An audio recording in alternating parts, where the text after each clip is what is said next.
Hello friends. परीक्षा दर्पण में आज हम चर्चा करेंगे 8वें वेतन आयोग में क्या है pension commutation.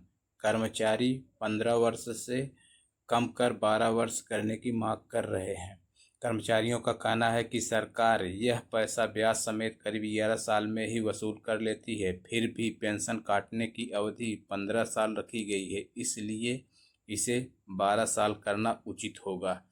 Eighth pay commission में केंद्र सरकार के कर्मचारियों और पेंशनभोगियों की यह पुरानी मांग है कि पेंशन कम्यूटेशन की अवधि को 15 साल से घटाकर 12 साल कर दिया जाए। कम्यूटेशन का मतलब है कि पेंशन का कुछ हिस्सा एकमुश्त ले लिया जाता है और बाद में पेंशन थोड़ी कम मिलती है।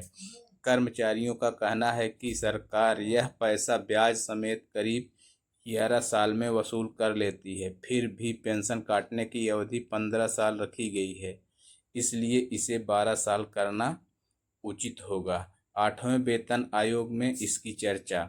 अब यह मुद्दा 8वें वेतन आयोग के चर्चा में फिर से शामिल हो गया है। आयोग के संदर्भ में आयोग के संदर्भ शर्तों के तय होने से पहले कर्मचारी संगठन इस मांग को जोर शोर से उठा रहे हैं। अगर यह सुझाव मान लिया गया तो रिटायर कर्मचारियों को उनकी पूरी पेंशन जल्दी मिलनी शुरू हो सकती है और उन्हें आर्थिक राहत मिलेगी। क्या है पेंशन कम्यूटेशन? बता दें कि रिटायरमेंट के समय केंद्रीय कर्मचारी अपनी पेंशन का अधिकतम 40% एकमुश्त लेने का विकल्प चुन सकते हैं। इसे पेंशन कम्यूटेशन कहा जाता है। बदले में उनकी मासिक पेंशन में उस प्रतिशत की कटौती कर दी जाती है, लेकिन मौजूदा नियमों के तहत यह कम हुई पेंशन 15 साल बाद फिर से बहाल हो जाती है।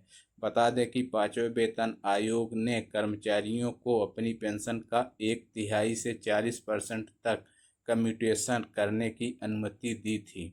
साथ ही आयोग ने यह भी सिफारिश की थी कि कम्यूटेशन पेंशन को 12 वर्षों में बहाल किया जाना चाहिए, लेकिन सरकार ने इस सुझाव को स्वीकार नहीं किया और 15 वर्षों की अवधि जारी रखी।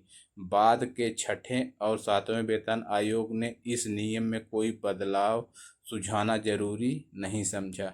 ऐसे ही महत्वपूर्ण जानकारी के लिए हमारे चैनल को लाइक करें, सब्सक्राइब करें, शेयर व कमेंट करना ना भूलें। Thanks for watching. Have a nice day. Be happy.